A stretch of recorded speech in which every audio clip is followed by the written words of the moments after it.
जो कार्यकर्ता पार्टी के लिए समर्पित रहते हैं उन्हीं कार्यकर्ताओं को गाली गलौज करके अपशब्द कहना ये मंत्रियों को शोभा नहीं देता है। एक ऑडियो वायरल हो रहा है, कहा जा रहा है ये अशोक चांदना का ऑडियो है एक कार्यकर्ता से बात करते हुए। आप ऑडियो सुनिए, उसके बाद हम इस पर चर्चा करते हैं। हाँ भाई साहब प्रणाम। क्या कह रहा है राजू तू? भाई साहब मेरे कार्यकर्ता मान नहीं रहे। तेरे कार्यकर्ता? हाँ भाई साहब। चल तू चुनाव लड़ जा, चुनाव लड़ आजा। तो एक काम कर, तू चुनाव लड़, तेरी औकात से बाहर निकल रहा है तू।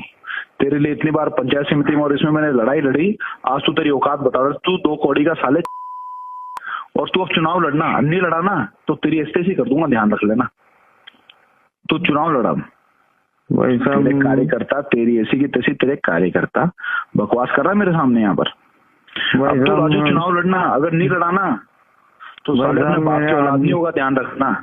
मेरे पास आ गया ना तो धक्के मार के तेरे को निकालूंगा। धमकी ना दे भाई साहब, आप धमकी। तेरी 2 कौड़ी साले, तेरे को तू मिट्टी खाता था, तेरे को टिकट दिला दिला के, पंचायत समिति में टेंडर दिला दिला के तू मेरे को कह रहा है तेरे कार्यकर्ता।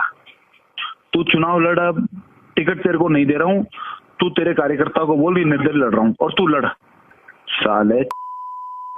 तू आजा, तू चुनाव लड़ दे राजू, नहीं तो सारी स्थिति कर दूंगा, ध्यान रख लीजिए तू। सुना आपने? अब जो आवाज मंत्री साहब की आपने सुनी, ये कहा जा रहा है कि अशोक चांदना की आवाज। और जो राजू एक कार्यकर्ता है, वो शायद हो सकता है कोई पंचायती राज चुनाव या किसी चुनाव में प्रत्याशी है कांग्रेस की ओर से, अगर ये आवाज अशोक चांदना की है तो।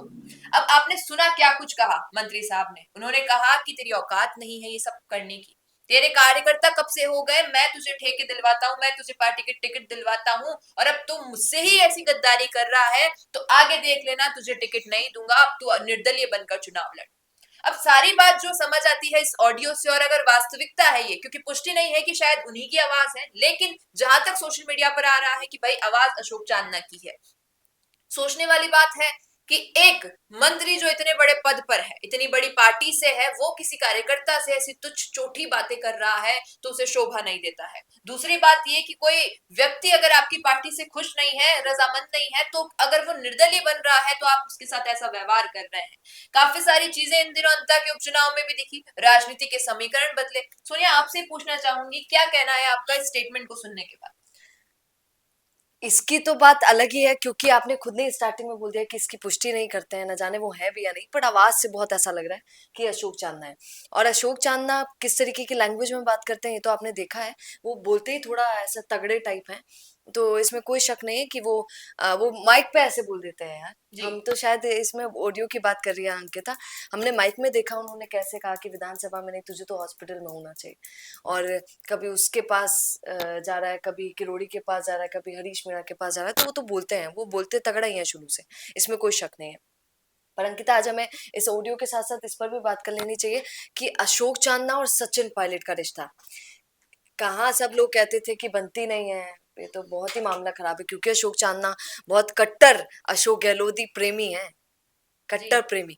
तो वो क्या सचिन पायलट को एक्सेप्ट कर पाते हैं या नहीं? और अब क्योंकि अशोक चांदना ने खुद कहा कि क्या नाम से, जो हमारे विधानसभा क्षेत्र का मीणा समाज है वो मुझसे थोड़ा सा रूठ रहा है, वो मना कर रहा है, तो इसलिए मैं अब इतना नहीं बोल पाऊंगा, इसीलिए सचिन पायलट को बुलाना भी पड़ा कि सचिन पायलट जी आएंगे तो शायद कुछ माहौल एक बार देखने को मिल जाए, वो बन जाए, और दोस्ती भी हमारी साबित हो जाए कि हमारे साथ सचिन पायलट भी है। नरेश जो बोलता रहता है कि सचिन पायलट मेरे साथ मेरे साथ, तो ये प्रूफ भी हम कर देंगे कि नहीं, तेरे साथ नहीं, ये हमारे साथ, यानी अशोक चांदना और प्रमोद जन भाया के साथ है।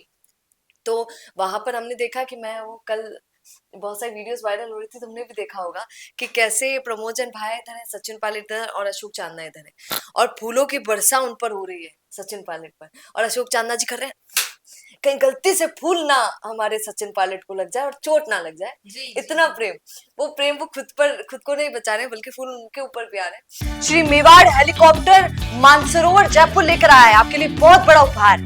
रॉयल शादी एंट्री हो, इलेक्शन टूर हो, एयर एम्बुलेंस हो, पुष्प वर्षा हो या वीवीआईपी दर्शन हो, इसीलिए अभी तुरंत बुक कीजिएगा। पर इतने सॉफ्ट है जी सोनिया, आपने जिस वीडियो का जिक्र किया, देखिए सोशल मीडिया पर और भी इसको लेकर पर्सपेक्टिव चल रहे हैं कि भाई प्रमोद जैन भाया, अशोक चांदना, जैसे आपने कहा अशोक गहलोत के खेमे के हैं, और कहीं ना कहीं सभी को पता है कि कांग्रेस में सचिन पायलट और अशोक गहलोत की इतनी बनती नहीं है। तो शायद हो सकता है, जैसा सचिन पायलट हमेशा कहते हैं कि पार्टी के लिए, पार्टी के प्रचार के लिए वो करेंगे, और उन्होंने शायद वही किया। लेकिन सोचने वाली बात ये भी है कि नरेश मीणा की, उन्होंने बीजेपी के लिए काफी कुछ कहा, लेकिन नरेश मीणा के लिए ऐसा कुछ नहीं कहा। इससे कहीं ना कहीं ये भी साबित होता है कि हाँ, नरेश मीणा के समर्थन में वो मौन रहकर दिख रहे हैं। इवन सपोर्ट में, इवन अंकिता सपोर्ट में दिख रहे हैं। उन्होंने तो ये और कहा कि सबको हक है, लोकतांत्रिक देश है, सबको हक है, कोई भी निर्दलीय लड़ सकता है। वो खुद कह रहे हैं कि हमें कोई शिकायत नहीं है, बिल्कुल। अगर तो नरेश जाके छोड़कर हमें, और ये मौन रहना ही नरेश के सामने, नरेश के किसी भी स्टेटमेंट के आगे, तो कहीं ना कहीं ये दिखाता है कि भाई वो जो दोस्ती है वो कहीं ना कहीं मौन रूप में बरकरार है, और जो ये दुश्मनी है ये बोलकर थोड़ी पर कम की एक भी जा रही चीज है। क्लियर है जो हमें किसी को भी धोखा नहीं रखना चाहिए, दर्शकों को भी, कि ये बात भी क्लियर है कि सचिन पायलट मदद कुछ नहीं कर रहे हैं नरेश जी। मीणा की, ये भी बात सच है। हाँ, कुछ बोल नहीं रहे हैं पर मदद भी नहीं कर रहे हैं। अगर देखा जाए तो वो फुल ऑन सपोर्ट में, अगर तन के रूप से अगर कहीं नजर आ रहे हैं, मन का तो अपन किसी का बोल नहीं सकते हैं, पर तन के रूप से अगर किसी का सपोर्ट कर रहे हैं तो वो प्रमोद जैन भाई है, जी। और वो दिख भी रहा है, साफ साफ तौर पर कर रहे हैं। पार्टी ने कहा कि तुम्हें प्रमोद जैन के लिए बोलना है, तो उन्होंने बोल भी दिया कि हाँ, मैं प्रमोद जैन भाई के लिए बोलूंगा। और अब वापस हम लौटे इस ऑडियो की ओर, तो अगर वाकई ये वीडियो, ये जो ऑडियो है ये अशोक चांदना का है, तो सोचने वाली बात है कि आखिर एक मंत्री कैसे शराब के ठेके दिलवा रहा है किसी कार्यकर्ता को, कैसे टिकट का वादा कर चुका था और अब वो वादा तोड़ रहा है केवल कुछ ऐसी बातें होने पर जहां पर वो जो और कार्यकर्ता है वो समर्थन में नहीं आ रहा है। और अब एक और आपसे- अंत में, क्योंकि अंकिता अंत कर रही है, उससे पहले एक और बात बोलूंगी मैं। हमने देखा कि बिहार में अशोक गहलोत और सचिन पायलट दोनों थे, पर बुलाया सिर्फ सचिन पायलट को गया। हालांकि अशोक गहलोत भी शायद आ रहे हैं आप, पर पहले बुलाया सचिन पायलट को गया, अशोक गहलोत वहीं बिहार में रहे। जरूरी ये भी नहीं समझा गया कि हम गहलोत साहब को बुलाएं, जरूरी ये समझा गया कि हम पायलट साहब को बुलाएं तो ज्यादा जी ठीक रहेगा मामला। उस पर भी हमें थोड़े सा, क्योंकि मुझे, मेरा मन था कि आपके सामने ये भी बात रखूं। अब आपके मन में जो भी आप इस बात से सोच सकते हैं वो सोचिएगा। जी, आपसे पूछना चाहेंगे, क्या लगता है आपको कि जो बातें हमने सचिन पायलट और अशोक चांदना के इस बॉन्ड पर करी, समीकरण पे करी, वो और जो ये ऑडियो वायरल हो रहा है, क्या लगता है आपको कि वाकई अशोक चांदना का है? और अगर है तो क्या एक मंत्री को इतना हक है कि वो किसी प्रत्याशी को इस रूप में डांट सके कि अब देखना क्या होता है तेरे साथ, राजनीति में क्या खेल खेला जाता है? क्या कहना है आपका इस पर, बताइएगा कमेंट में। धन्यवाद, बने रहिए द फैक्ट इंडिया के साथ। नमस्कार। बिजनेस अच्छा हो सकता है, लेकिन अगर नाम नहीं दिखा तो पहचान कैसे बनेगी? अब टेंशन छोड़िए, द फैक्ट इंडिया आपके बिजनेस को देगा वो पहचान जो पूरे राजस्थान में हर किसी तक पहुंचे। न्यूज चैनल पर विज्ञापन, पॉडकास्ट और प्रमोशन के जरिए आप सीधे 5 लाख सब्सक्राइबर और 10 करोड़ से ज्यादा व्यूज तक अपनी पहुंच बना सकते हैं। तो देर किस बात की, आज ही द फैक्ट इंडिया से जुड़िए और अपने